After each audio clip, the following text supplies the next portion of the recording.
राधे राधे विद्यार्थियों, मैं रश्मि चौधरी आपका लक्ष्य डिफेंस एकेडमी में स्वागत करती हूँ। विद्यार्थियों, बात आती है हिंदी विषय के बारे में। तो हिंदी विषय का वजूद आजकल बहुत ज़्यादा हो गया है। प्रतियोगी परीक्षाओं की बात करूँ तो पीसीएस से लेकर और छोटी से छोटी प्रतियोगी परीक्षाओं में हिंदी सब्जेक्ट का अहम रोल हो गया है।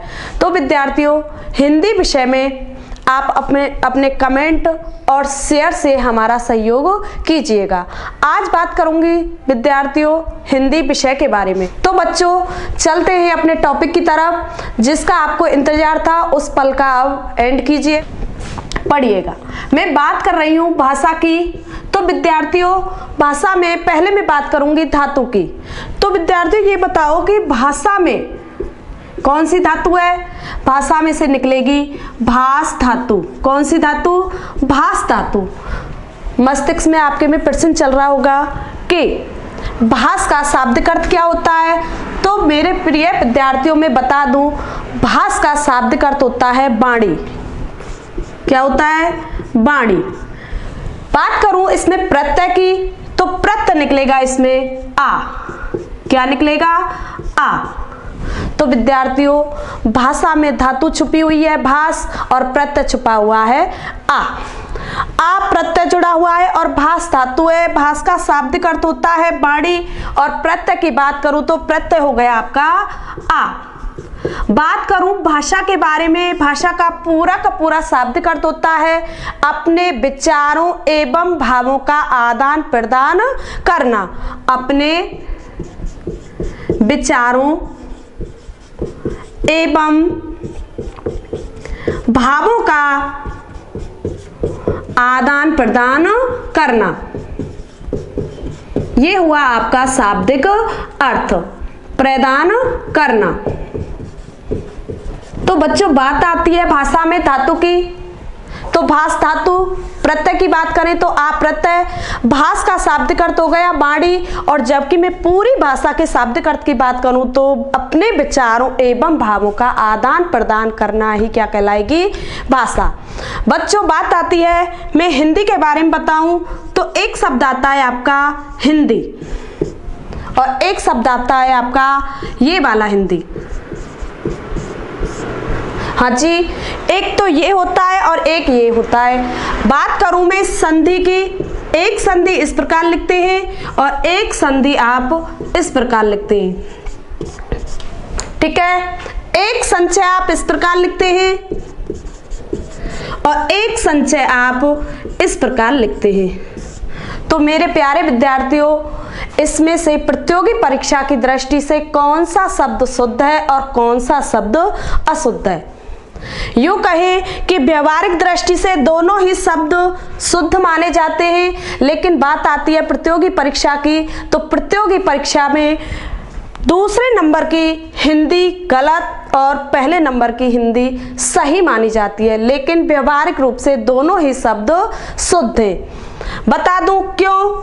मस्तिष्क में एक प्रश्न उठ रहा है कि कैसे गलत है और कैसे सही है। तो मेरे प्यारे विद्यार्थियों, में बताऊं, आज से लगभग 85 साल पहले, कितनी साल पहले? 85 साल पहले पंचम वर्णों के स्थान पर अनुस्वारों का प्रयोग हो चुका था। कितनी साल पहले? 85 साल पहले किसका हो गया था? पंचम वर्ण के स्थान पर। किसके स्थान पर? पंचम वर्ण के स्थान पर अनुस्वार का प्रयोग हो चुका था। अनुस्वार का प्रयोग हो चुका था।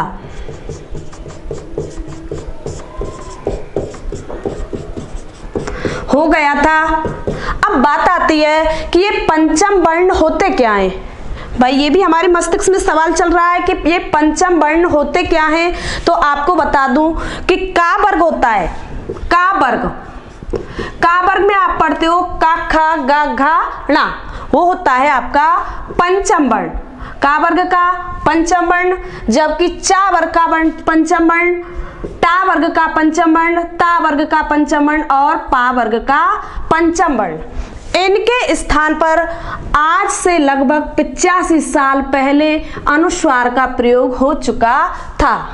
अब इसको लाने वाले कौन थे? तो साहित्य इसका गवाह है। डॉक्टर श्याम सुंदर दास। साहित्य इसका गवा रहा है श्याम सुंदर दास।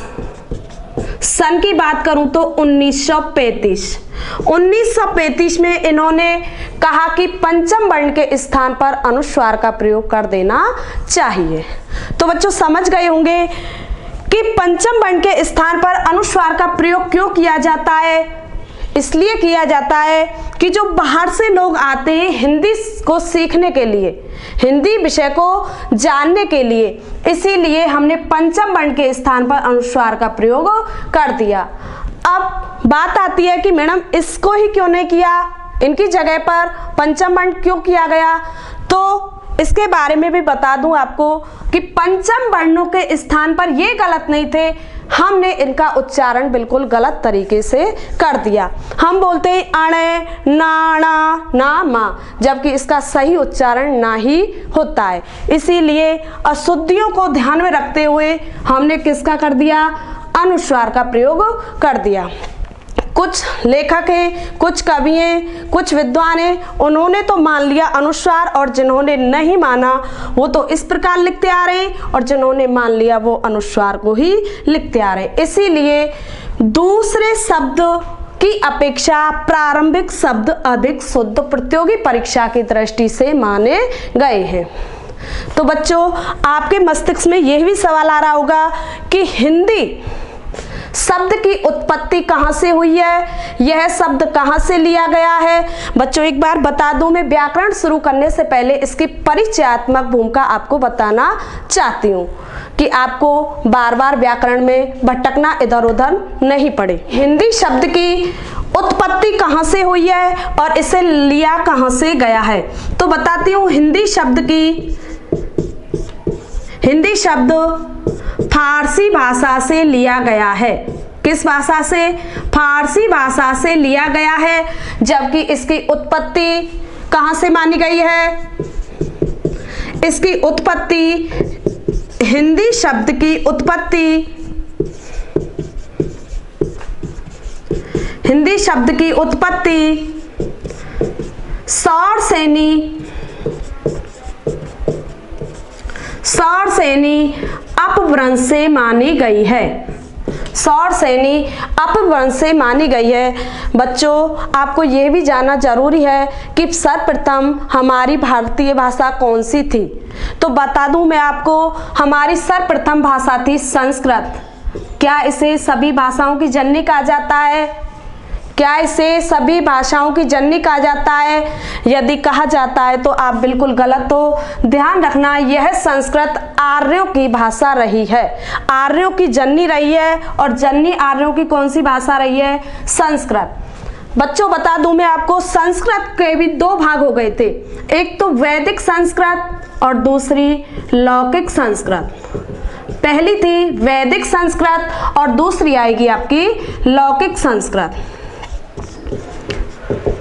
बच्चों संस्कृत के बाद में अब कौन सी भाषा आई है, तो आपको बता दूं, संस्कृत के बाद में आपकी भाषा आई है पाली। कौन सी भाषा आई है, पाली। कौन सी भाषा आई है, पाली। और पाली के बाद में भाषा आई है आपकी प्राकृत। कौन सी भाषा आई है, प्राकृत। और प्राकृत के बाद में बता दूं आपको कौन सी भाषा आई है, अपभ्रंश। कौन सी आई है, अपभ्रंश।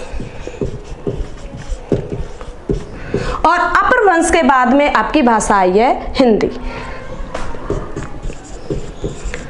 जो बच्चों मैंने आपको बताया था कि इसकी उत्पत्ति कहाँ से होती है, तो बच्चों आप कहीं रूम पे रह के तैयारी कर रहे होंगे, घर में रह के तैयारी कर रहे होंगे, तो मैं देसी भाषा में आपको समझाऊं कि आप सब्जी बनाने लगते हो अपने एक के लिए, तो आप पहली बार कम से कम 2 आलू की सब्जी बनाओगे। 2 आलू की सब्जी बना ली और आपको बनानी है 1 आलू की सब्जी। 1 आलू की सब्जी बनानी है, लेकिन बन गई तो कटोरी, तो आपकी सब्जी बिगड़ेगी नहीं बिगड़ेगी, 100% बिगड़ेगी।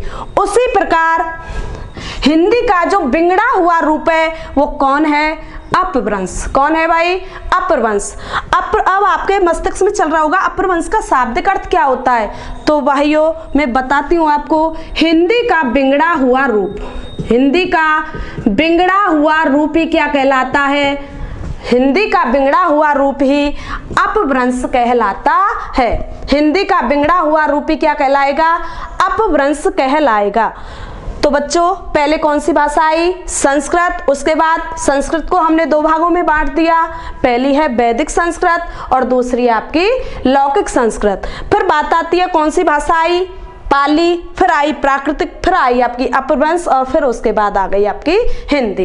बात आती है कि संस्कृत कितने साल पहले की है?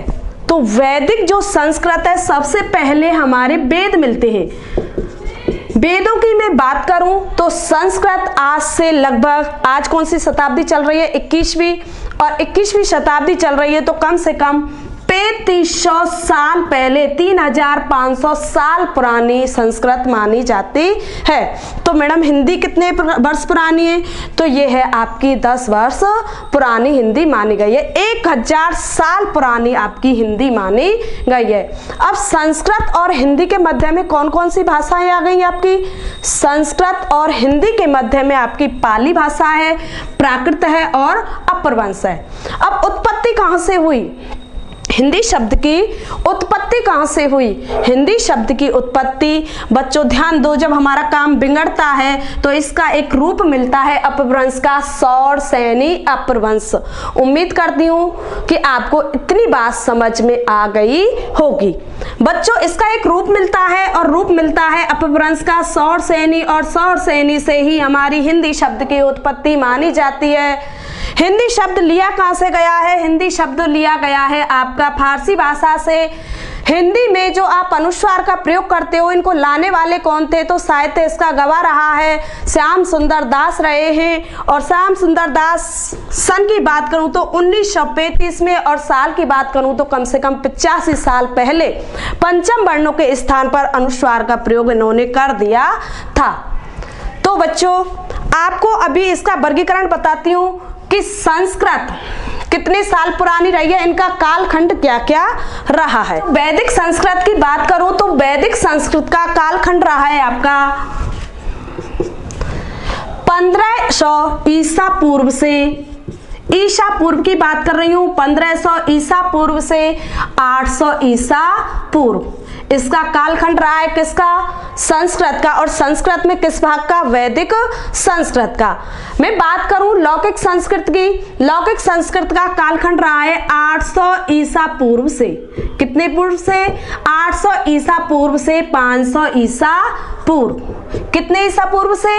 800 ईसा पूर्व से 500 ईसा पूर्व। बच्चों आपके मस्तिष्क में चल रहा होगा कि वैदिक संस्कृत होती क्या है, तो आपको बता दूं जिसमें वेद, पुराण, उपनिषद, ब्राह्मण, ये सभी जो ग्रंथ लिखे गए हैं वो वैदिक संस्कृत के लिखे गए हैं। बस बच्चों मैं आपको देसी भाषा में समझाऊं तो जो पंडित लोग हैं जो विवाह वगैरह पढ़ते हैं वो वैदिक संस्कृत से ही पढ़ते हैं। लौकिक संस्कृत की बात करती हूँ तो रामचरितमानस है, रामायण है। और बात करूं आपकी 6वीं कक्षा से जो 12th तक आप संस्कृत पढ़ते हो वो होती है आपकी लौकिक संस्कृत। तो बच्चा इतना उम्मीद है मुझको बच्चों कि इतना तो आपकी समझ में आ गया होगा। अब बात आती है पाली भाषा की। देखो बच्चों ये हिंदी है, एक बिंदी से भी बात बिगड़ जाती है और मात्रा से भी इसमें बात बिगड़ जाती है। पाली तो एक भाषा हो गई। यदि मैं इस प्रकार लिखूं तो ये पाली जिला हो गया, ठीक है। अगर मैं श्रीमती लिखूं और एक लिखूं ये वाली श्रीमती, जिस मती का श्री है, जिस मती का श्री है वो होती है सधवा, और सधवा को बोलते हैं हम जिसका पति जीवित रहता है उसे कहते हैं हम सधवा। देखो बच्चों एक मात्रा से कितना फर्क पड़ता है। श्रीमती बोला जिसका मती का जिसका श्री जीवित है उसे कहते हैं सधवा, जिस मती का श्री जीवित है उसे कहते हैं सधवा, और जिस मती का श्री जीवित नहीं है उसे कहते हैं विधवा। क्या कहते हैं भाइयों? विधवा। तो इतना भी आपको फर्क में आ गया होगा, समझ में आ गया होगा कि एक मात्रा से ही कितना फर्क हिंदी में पड़ जाता है। तो बच्चों पाली भाषा है, पाली भाषा किस सन में आई है, किस कालखंड में आई है? तो बता दूं 500 ईसा पूर्व से, 500 ईसा पूर्व से 1000 ईसा पूर्व या 1 ईस्वी, ईसा पूर्व नहीं, क्या बोलेंगे, ईस्वी। कौन सी भाषा आई है, पाली। कौन सी भाषा आई है, पाली। और जबकि प्राकृत भाषा किसमें आई है, प्राकृत भाषा आई है आपकी 1 ईस्वी से, 1 ईस्वी से और आपकी 500 ईस्वी। कौन सी भाषा, प्राकृत भाषा। प्राकृत भाषा आई है 1 ईस्वी से लेकर और 500 ईस्वी। कौन सी भाषा, प्राकृत भाषा। उसके बाद आई है आपकी अपभ्रंश। कौन सी भाषा, अपभ्रंश। अपभ्रंश आई है आपकी 500 ईस्वी से लेकर, 500 ईस्वी से लेकर और 1000 ईस्वी तक। कौन सा रहा है, अपभ्रंश का काल रहा है। बच्चों बता दूं, वैदिक संस्कृत का काल 1500 ईसा पूर्व से 800 ईसा पूर्व, जबकि लौकिक संस्कृत का काल 800 ईसा पूर्व से लेकर 500 ईसा पूर्व, जबकि पाली का 500 ईसा पूर्व से लेकर 1 ईस्वी तक और प्राकृत का 1 ईस्वी से लेकर 500 ईस्वी तक, जबकि अपभ्रंश का 500 ईस्वी से लेकर 1000 ईस्वी तक। अब बात आती है मैडम हिंदी कब आई, तो ध्यान रखना हिंदी का कालखंड होगा 1000 ईस्वी से लेकर और आज तक। तो बच्चों समझ गए होंगे कि हिंदी का उद्भव एवं विकास किस सन से हुआ है। लगभग 1000 साल पहले से हिंदी शब्द का प्रयोग करने लग गए। ठीक है बच्चों, आज के लिए इतना ही, कल मिलेंगे। धन्यवाद। वीडियो के अंत में आके आप कमेंट कीजिएगा और शेयर कीजिएगा और हमारा सहयोग कीजिएगा।